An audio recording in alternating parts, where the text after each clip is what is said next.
Beaucoup de personnes diront non à la puce. Seulement la différence, c'est que pour le Covid, il n'y a pas eu en réalité de conséquences par rapport à la loi ou au gouvernement.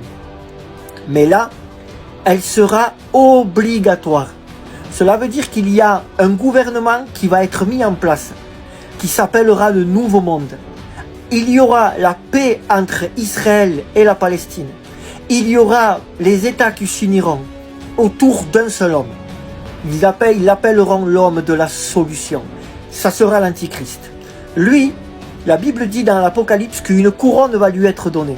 Cela veut dire que les pays, les présidents, verront cet homme comme un Dieu.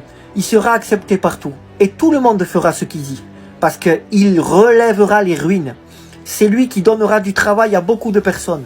C'est lui qui augmentera les salaires. C'est lui qui, en réalité, fera que tout ira bien. Le chômage va descendre, l'économie va remonter. Ça sera vraiment l'homme de la situation pour toute chose. Seulement, il va implanter un gouvernement en France et dans d'autres pays. Et ça sera le gouvernement de la puce, frères et sœurs.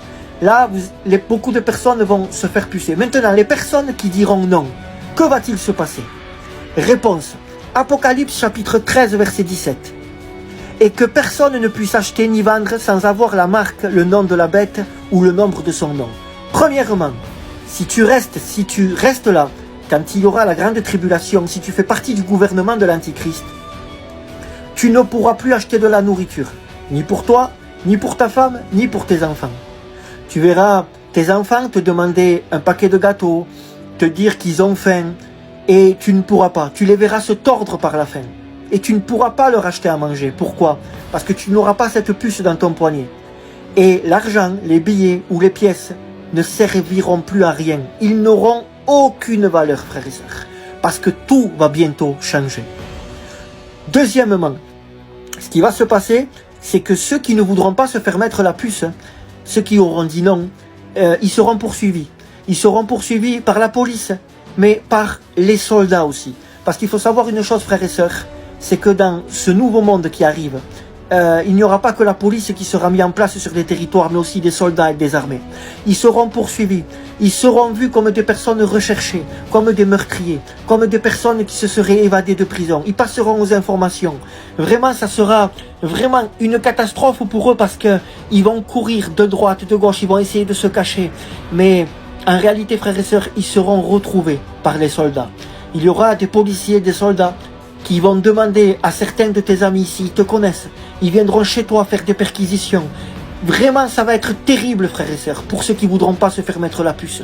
Ils vont être persécutés, frères et sœurs. Et ça arrive très très très vite. Troisièmement, ceux qui ne voudront pas se faire mettre la puce, ils seront obligés de se cacher, frères et sœurs. Certains se cacheront dans des montagnes, d'autres iront dans des endroits souterrains, dans des grottes, là où ils pourront. Et en réalité, frères et sœurs, ils vont beaucoup souffrir parce qu'ils vont avoir faim, ils vont avoir soif, ils devront sortir pour entrer dans des magasins, pour voler. Ça va être terrible, frères et sœurs. Terrible. Parce que la Bible le dit, et la Bible a toujours raison. C'est la parole de Dieu. La Bible dit que ce livre est certain et véritable, et toutes les prophéties, on les voit, sont en train de s'accomplir, que ce soit avec Israël, avec les États, avec les grands continents. Tout est accompli, frères et sœurs. Et ça arrive. Ce qui va se passer, c'est qu'ils seront cachés. C'est pour cela, frères et sœurs, je vous le dis, vous que vous n'avez pas accepté encore Jésus-Christ dans votre vie, n'attendez pas de passer par le gouvernement de l'Antichrist. Avant que le gouvernement de l'Antichrist apparaisse, avant que l'Antichrist fasse voir son visage, Jésus-Christ va bientôt venir chercher son église. Jésus-Christ est à la porte, frères et sœurs, et moi je crois qu'il a déjà ouvert la porte. Il revient nous chercher. Donne ton cœur à Jésus. Donne ta vie à Jésus-Christ. Obéis à la parole de Dieu. Et je t'en supplie, ne passe pas par cet événement terrible qui arrive bientôt en France et en Europe et dans toutes les nations. Mais pour nous, on risque rien, frères et sœurs, parce que l'Église ne passera pas par la grande tribulation. On ne verra pas le visage de l'Antichrist. Parce que de la même façon que Dieu a enlevé Lot de Sodome, de la même façon que Dieu a enlevé Noé du déluge, de la même façon Dieu enverra son fils Jésus pour enlever l'Église avant que la colère de Dieu s'abatte sur la terre. Que Dieu vous bénisse à tous. Que va-t-il se passer pour toutes les personnes qui ne voudront pas se faire mettre la puce dans la main